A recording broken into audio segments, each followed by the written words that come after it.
Welcome to the 10th anniversary of REIMAGINE 2021. Presented by Mousebelt.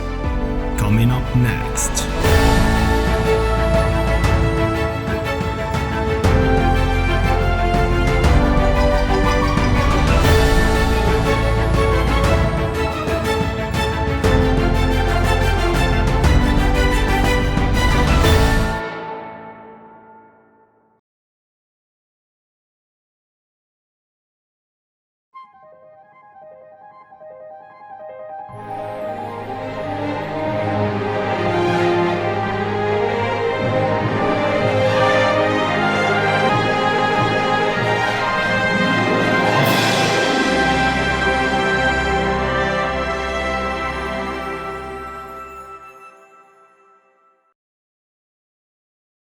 Hello, everyone. Welcome back to REIMAGINE 2021 version 10. So this is our 10th edition anniversary event. We've been doing virtual conferences for the past year now. I'm your host, Roshan Mirajkar, and we're really aiming to bring you the latest innovative founders, new companies, and of course, the latest news and happenings in the crypto space. With me here today, I'm excited to bring you a new guest. I have Thiago Earp, who's the head of community and relations at Public Mint. Thiago, welcome to the REIMAGINE show. And before we get too deep into things, would love to know, how did you get into crypto, and tell us a little bit about your background. Hi, Roshan. Hi, everyone. Thanks for having me. My name is Thiago. I'm from Brazil, and I am currently based in London. I got into crypto at around I discovered Bitcoin at around 2015 when I was working as a screenwriter in Brazil, and I was doing some research on a potential documentary on new internet currencies and value, and that's when I discovered Bitcoin. It was in Brazil. It was not that big at the time. So I just started scratching the surface, and once I looked around and found myself way deep into the rabbit hole, and then after a while, that all-consuming crypto thing just kind of got into me, and I caught myself just weaving my life around cryptocurrencies, and I quit the job I had. I left the company I had founded in Brazil, a production company, and I moved to Europe, to the UK, to actually pursue a more tech-orientated career, and around cryptocurrencies in particular. I've been working with content, with writing, with all sorts of content, and everything crypto-related for about 3 years now, attending all sorts of events and volunteering. I've got a very mixed background, but I mostly work with creating, and right now I work with creating content and managing community relations in between crypto is all about community, right? So managing community relations between the company and people via producing very educational and informational content for them. So yeah, that's how I got into crypto, and how I got into where I am right now. Yeah, from my experience as well, once you go down the rabbit hole, you kind of do everything you can to stay there. So it's pretty interesting that you also decided to move, and you're in the UK now. But one of the reasons I'm very excited to speak to you is everyone's talking about mass adoption constantly, and there's things like NFTs and things other than Bitcoin that I think can get people in. So just to get started, tell us more about what actually is the Public Mint platform itself.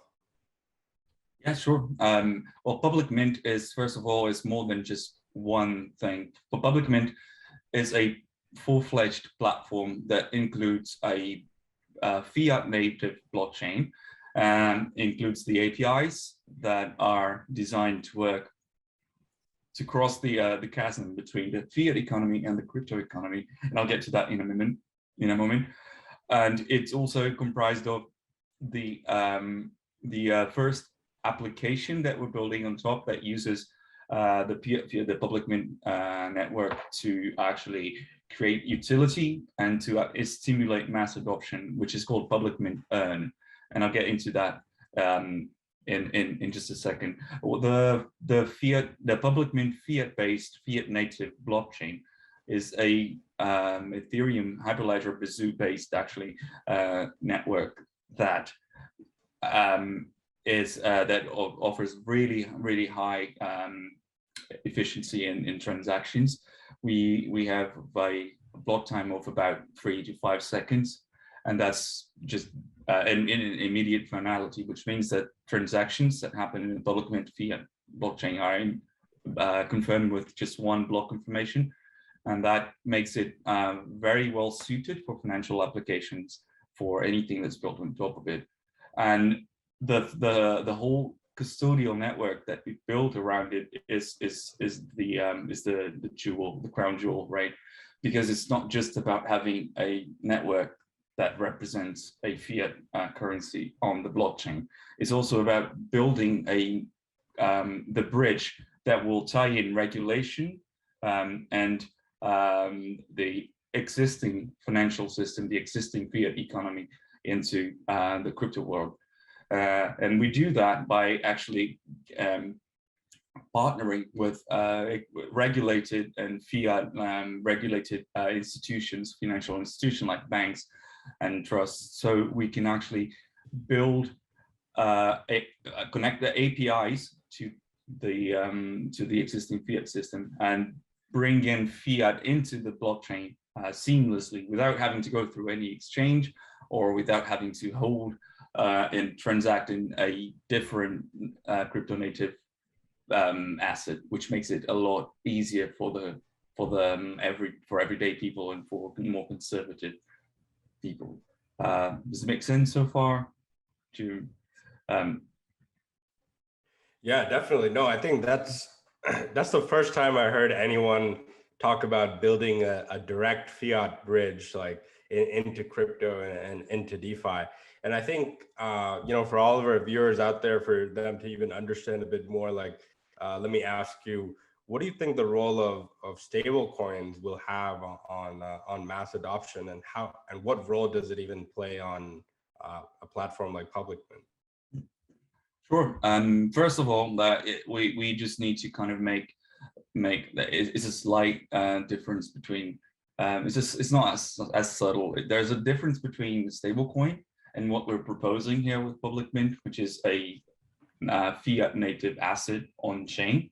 A stable coin is something of a second-class citizen in existing blockchains, as our CTO Jorge loves to point out, in the sense that it was created to fulfill a role with trading and in offering like a safe, stable haven for people who were in between trades and not wanting to be exposed to the volatility of currency like Bitcoin or Ethereum or whatever other altcoin there is.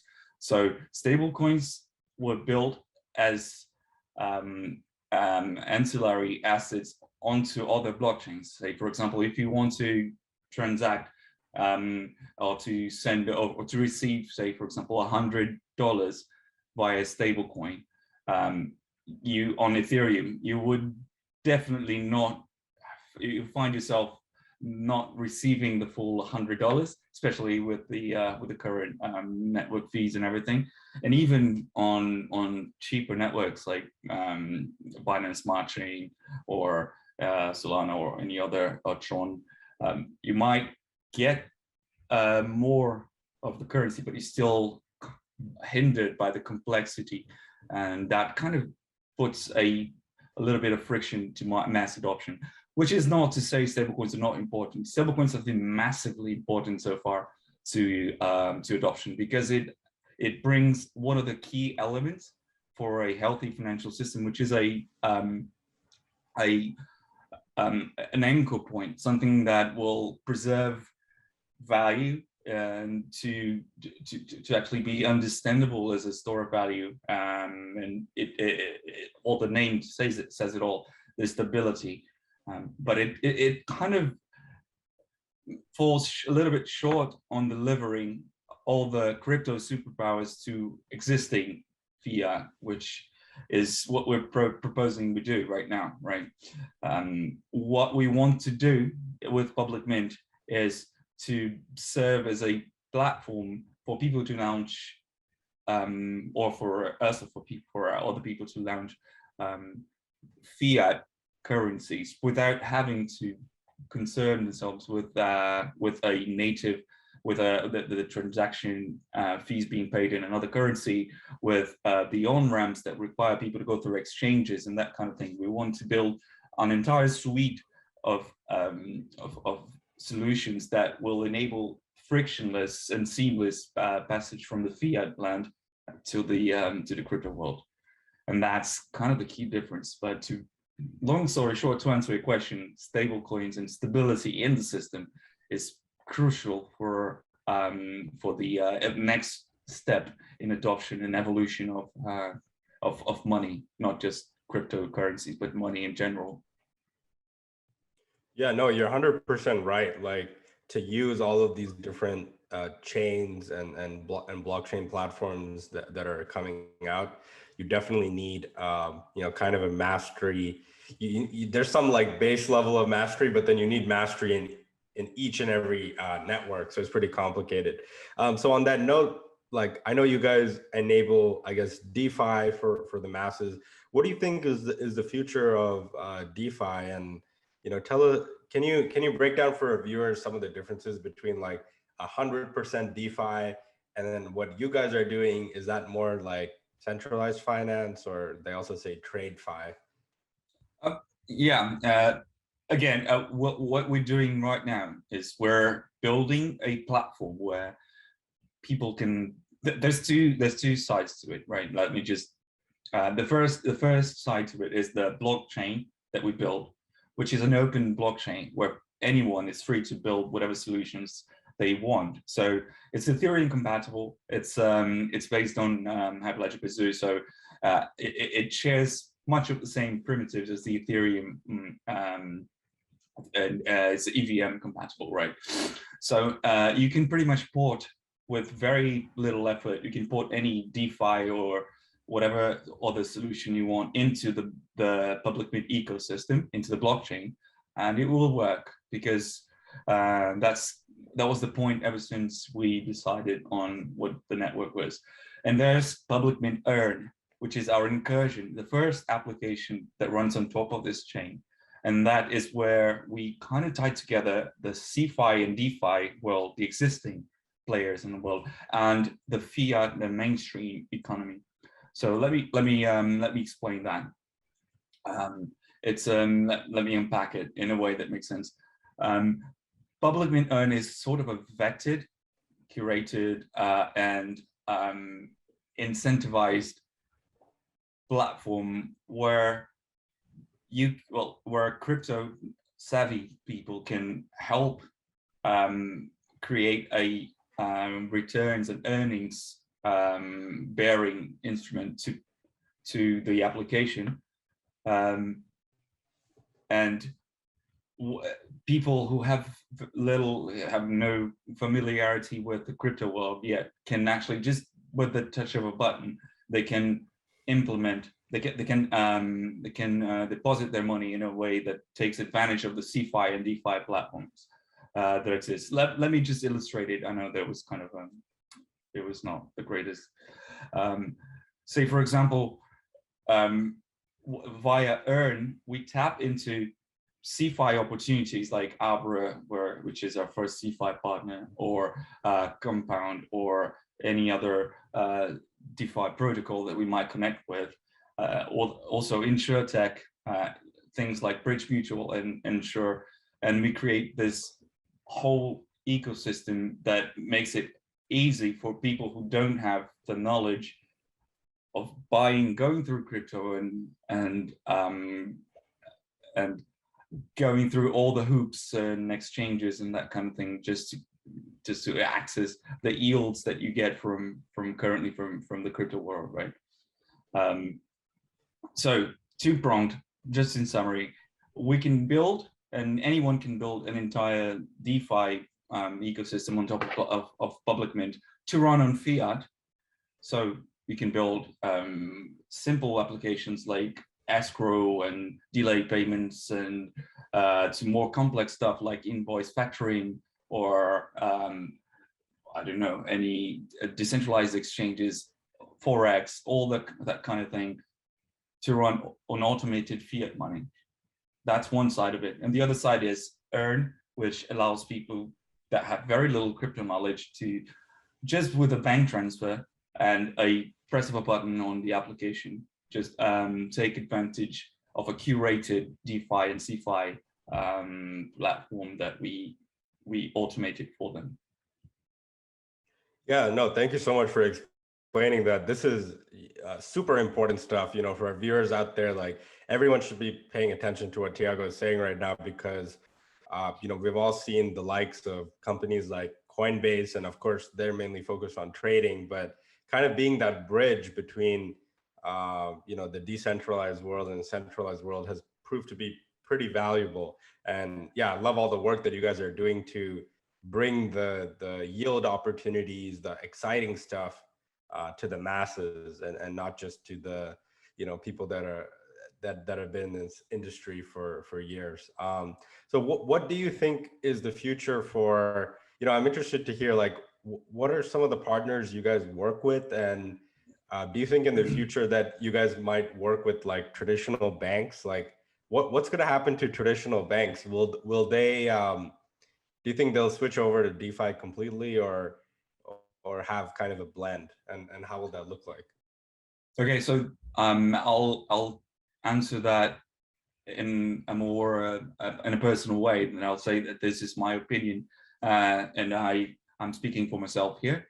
So given all that I've learned and everything that we're working with in public mint, I'll give my opinion.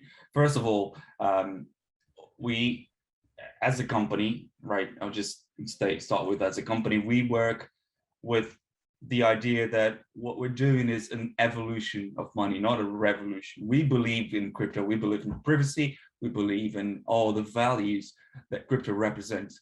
We're sure, I mean, we're working towards actually bringing that to the masses, but we believe that the way to go about doing that is not by necessarily destroy. Fiat is not going anywhere anytime soon.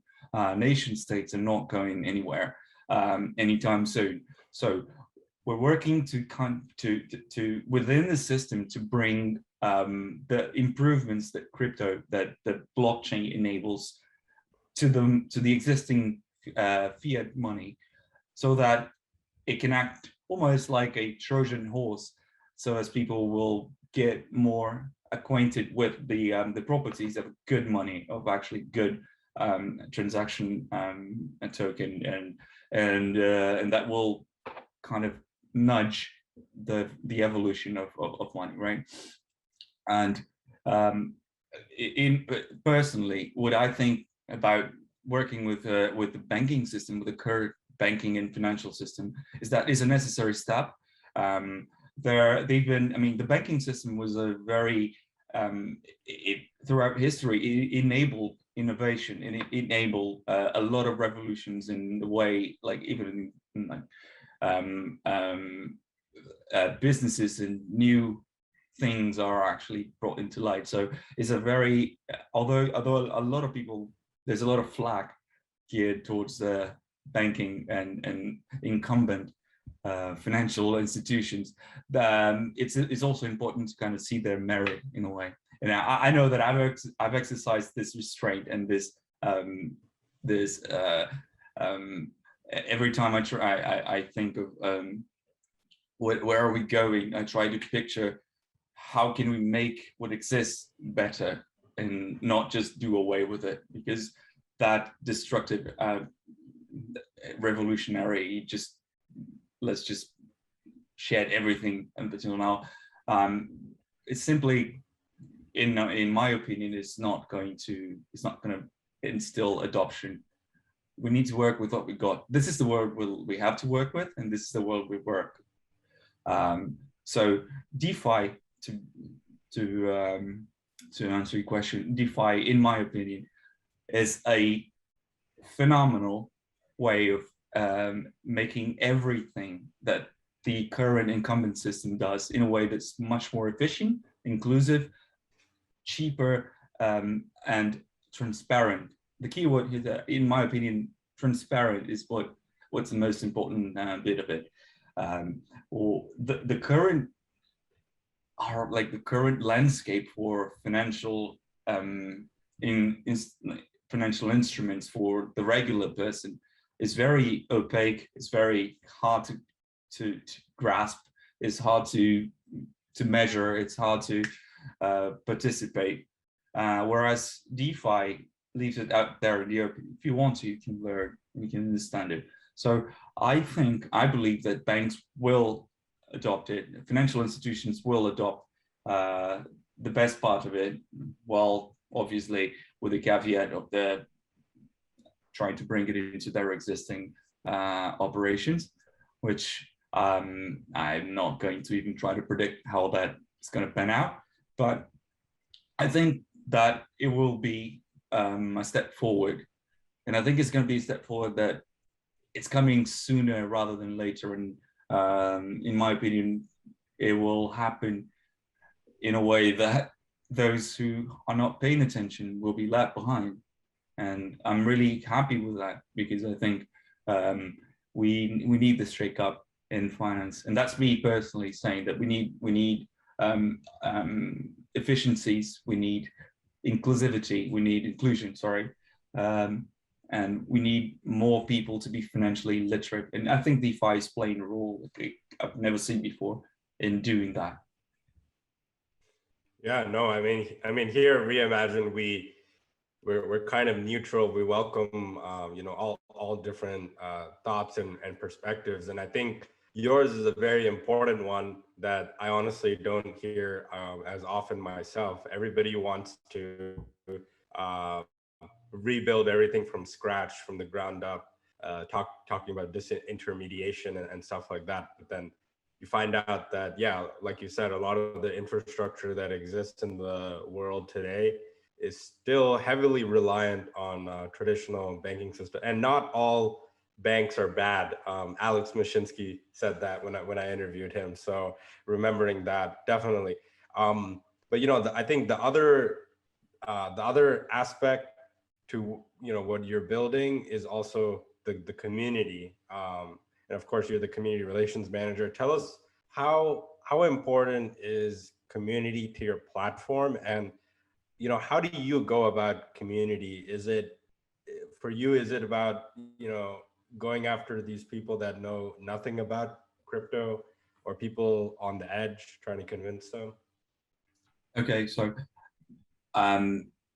first, community is a pivotal part of anything moving forward. I think the internet has made it obvious that people want to be a part of what the future is, whatever future is being built, information-wise, participation-wise. Not everyone is going to be a builder, or not everyone's going to be a manager, but people would. We see that in crypto, is that having a voice is something that matters. So community is a key part of what made Bitcoin first, and then all cryptocurrencies a thing in the first place, because it's only by creating and nurturing a community that you can actually create a network around it. Network effects are the make or break on the internet and of the digital economy.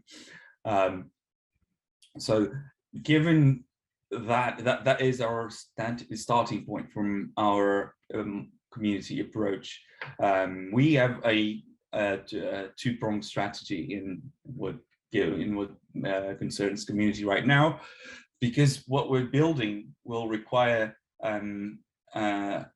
first to win hearts and minds of the existing crypto community, because we need their input. We need people who know what they're doing to be a part of what we're building and help us bridge this knowledge gap and this participation gap between creating, tapping into the very exclusive crypto. It's still very exclusive, despite the numbers going up. It's still very much a niche if you compare it with the overall fiat economy.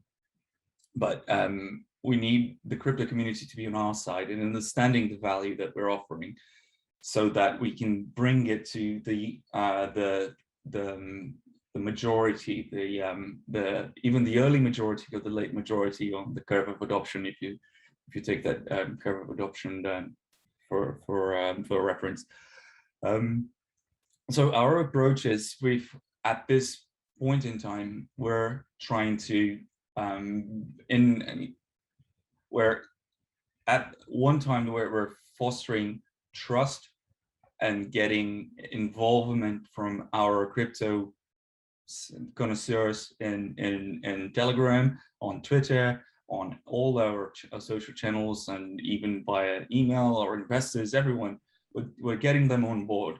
And it's important to have people that are not just sold on the idea, but also that believe in it. And that's what we're trying to do, to share. I believe in the idea, and I'm trying to actually make people see what I see in the product. So this is the step we're in right now. Then once we deliver on our earned product, the earned platform will be the bridge for other people to find utility in bringing their money into the blockchain, right? Because we already have a fiat native blockchain, but we need to have some utility. Why would people bring their hard-earned cash, their hard-earned dollars into the blockchain? So we're giving them the first incentive to do that, which is for a regular person who has no idea or no intention even to understand how to install MetaMask, or how to go about buying Bitcoin or Ether in an exchange, and then exchange it for USDC or USDT, and then getting the best ROI on whatever APY or whatever platform, DeFi, CeFi. No, we just abstract all that with a very engaged community that we're actually engaging right now. And then we grow it to the normies. We call it normies, right? Because people they don't necessarily want to know, or they don't have to know or understand what's happening under the hood. Most people don't know how to operate a 4-cylinder engine, but they do know how to drive, right? That's the how we actually see the future of that. So after we get this first community behind us, we would like to expand our community into the world, the fiat economy as it is, right? Everyday investors, people who just want to preserve value of their hard-earned money, every person that they all need like a bank transfer and the press of a button to take advantage of that. And we would like to bring them into this, right? That's part of the evolution, right? It's not, we're not asking too much of them. We're working together with a community to grow another bit of the community into it. And that's that's really awesome. And you know, just hearing you talk about it too, I can tell how much you care and how methodical you are as well. As you know, in our space, you know, a lot of, when we talk about community, a lot of platforms, to them, it's just the amount of people in their community and just kind of posting. But everything you just covered is completely, you know, different and very important pillars. And I love the concept of it's evolution, not a revolution. What do you think? If I may, just to complement it, because I ended up leaving one of the key aspects behind, and that is developers. What we do our best, and we try our utmost. We're planning and we're always engaging with the existing ones in our community, developers. They're the Renaissance men and women of the crypto revolution, evolution, however you call it. They're nowadays, developers make or break space. They are the ones that are going to build the solutions that people are using. They're the ones that need to be attuned to what happens. We just want to give them the tools and the incentives they need as well. It's literally a subset of there's the on the current community that we're trying to nurture. Developers are key, so we try to make everything as easy and as friendly as possible for developers to build on top of what we're doing. That's just a given. We need developers, and we need more developers, and we welcome all developers, especially since most of the dApp developers that already know how to develop on public mint, given it's a fork of an Ethereum EVM compatible blockchain. So yeah, I needed to make sure that I would praise developers here in this talk, because we can't talk about community in crypto without mentioning developers. Yeah, 100%. Like, for those of you listening and maybe you're not in crypto, like in the blockchain and crypto space, I mean, you don't really have the large conglomerates, supporting the development of all these projects. It's a lot of independent developers, even kids with ideas, revolutionists, like all over the world. The great thing is it's open opportunity wherever you are. But while we're on the topic of independent developers, tell me a little bit more about some of the DEXs and the NFT marketplaces that you all are exploring as well. Yeah, and of course, that's part of the independent developer community that is it just is sprouting around public mint.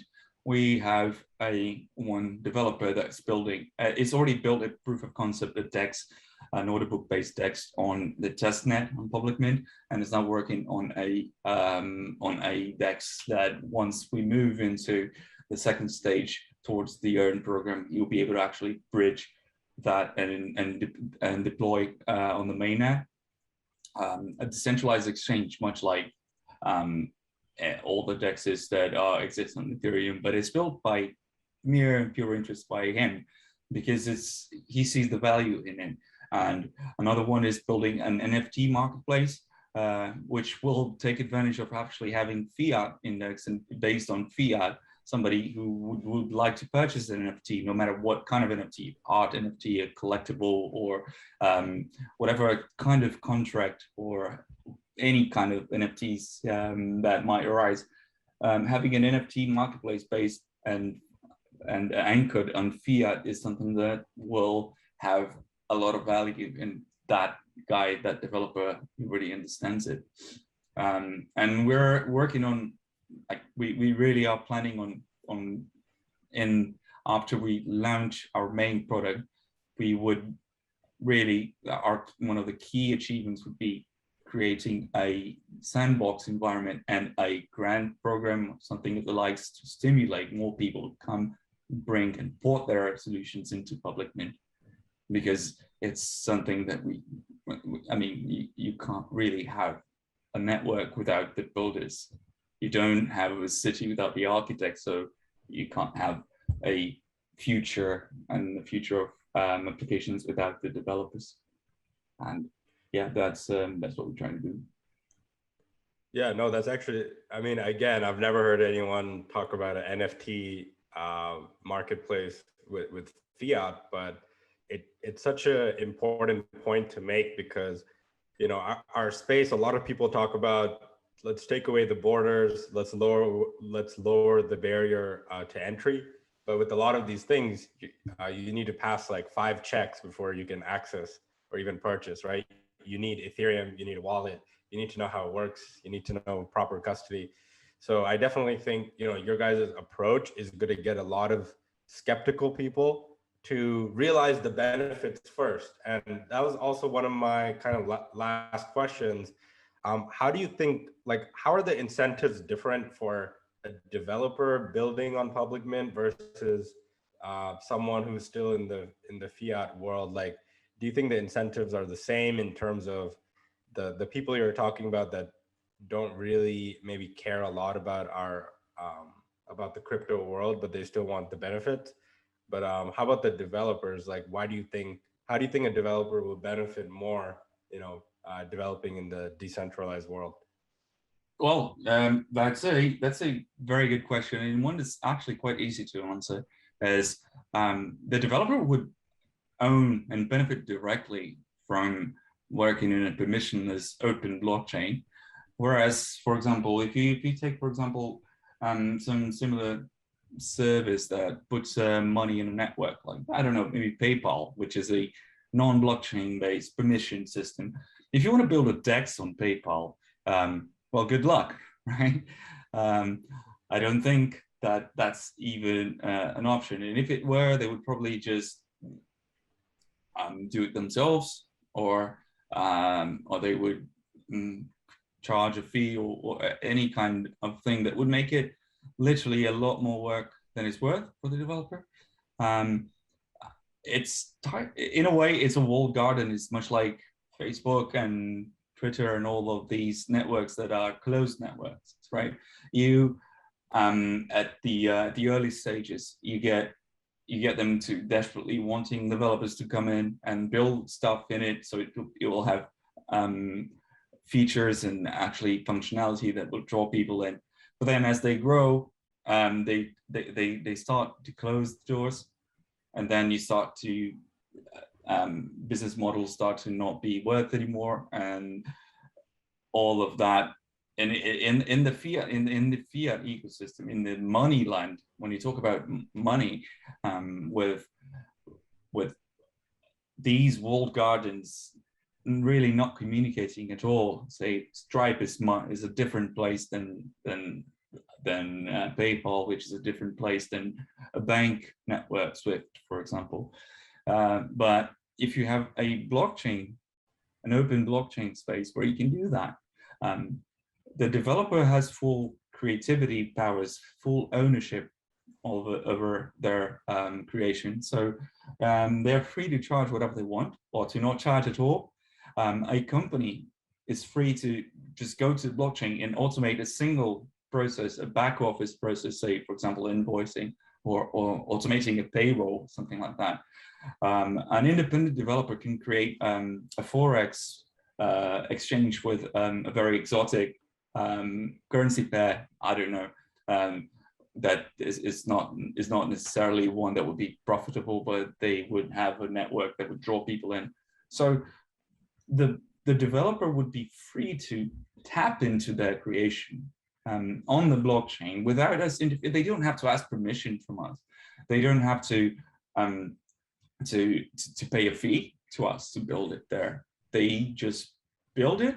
And obviously, given we work with a for getting into and out of the blockchain, to getting that fiat money in and out of the blockchain, we still have to go through compliance checks, but that doesn't interfere in how people actually make their living or actually get paid for the work. So if you're building a legal and a product that gives value to other people, you're gonna get however you think, like however much you think it's fair in return for your work, irrespective of. We can't block you. It's not that we were saying that we want. We can't, and can't is better than want anytime.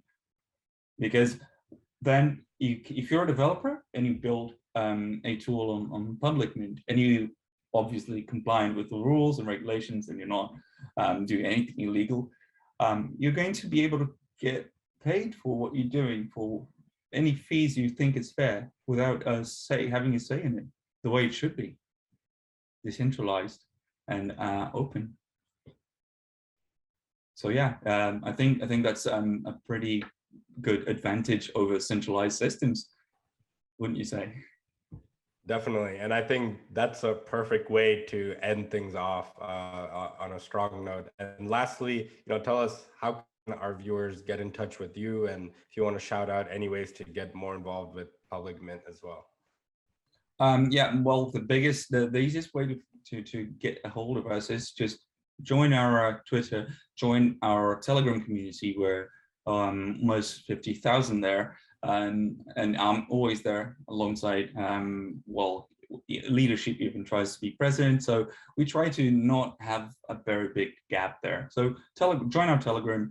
If you're a dev, if you're a developer, consider joining our dev channel. I don't know if you can put a link to it in the description, but I'll share the links with you, and keep irrespective of public mint or of us, just keep building, because I think that our future is the more we work together, the faster we're going to bring about the future.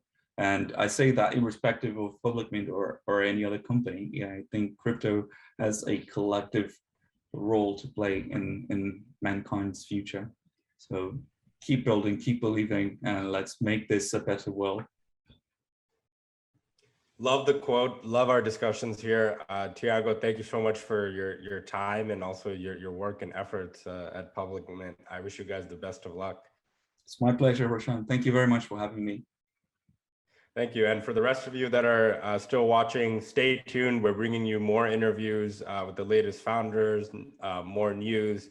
We have many more interviews here at Reimagine 2020 version 10. And check out our full YouTube library. We've done over 500 interviews now. And thanks for being a part of our show and our community. Take care, everyone.